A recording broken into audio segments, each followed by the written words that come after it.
The US is a very good jurisdiction to start a company in general because it's very easy to work with. The incorporation is very fast. It's not very expensive to maintain.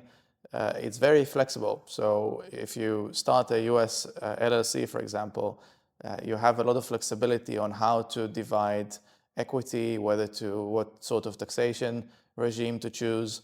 So it's very flexible, it's very fast. It gives you access to US banking, it gives you access to US payment processing. So it gives you this whole ecosystem used by US companies. So generally starting a US company the US company is a very good vehicle to trade and run an online business and sometimes a services business as well. But you have to be mindful of the tax rules where you live as well.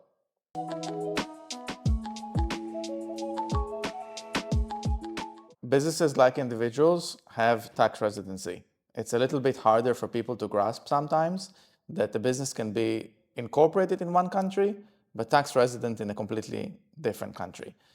Just like an individual can be born in one country and live in another country and be subject to taxes there, it's the same thing for businesses. So just simply the fact that the business was incorporated in a certain country, say the US, doesn't mean that the business is indeed a US tax resident, subject to US taxation, etc. We have to look at where the business is actually run from and where is the effective management is the normal rule. So we have to look at what's really behind that business. And if there's just a shell, just a name of a company and a registration in the US, then the business may be incorporated in the US, but it's not genuinely an American business. And that's true in any other jurisdiction as well. So generally speaking, countries can tax businesses that are incorporated in a different country if the business is actually run from the country, either through the doctrine of corporate tax residency. So the business is in fact a tax resident in the country where the people running it are based.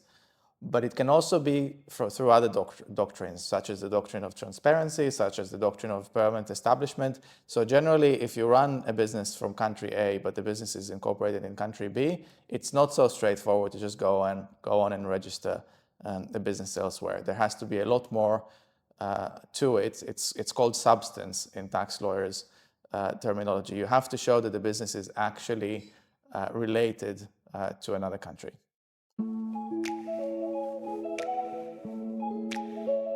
So yeah, as I said before, yes, the country of residence can tax you, and it can do it through multiple means.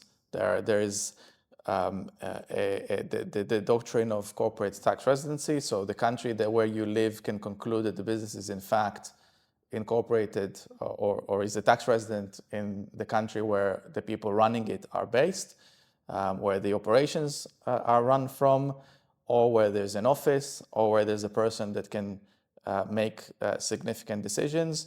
And some countries take it even further. For example, Italy's Supreme Court recently decided that it's enough for someone to just work from Italy to give rise to taxation over the business.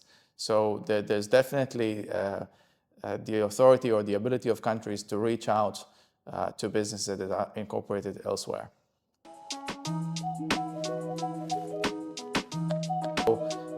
Effective management is it's not one thing. It's where all of the management of the company, the day-to-day running of the operations and the main decisions that impact the companies are taking place.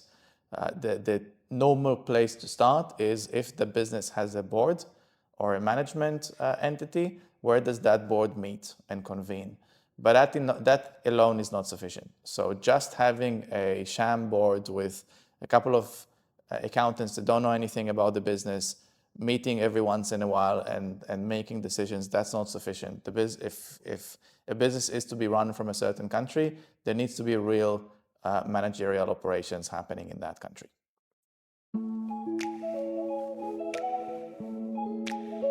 So a permanent establishment is a concept that is a little bit less than a complete transfer of the corporate residency of a country.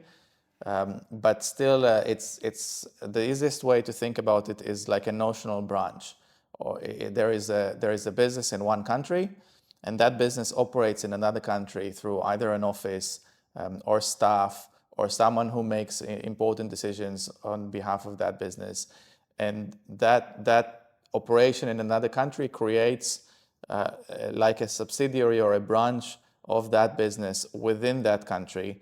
And if that subsidiary or branch are not declared by the owners of the original business, the country where this activity happens can come and say, you've created a permanent establishment, you've created a branch alike, and we are going to tax that branch alike by allocating some of the profits of the main company into that notional branch, into that permanent establishment, and taxing that profit.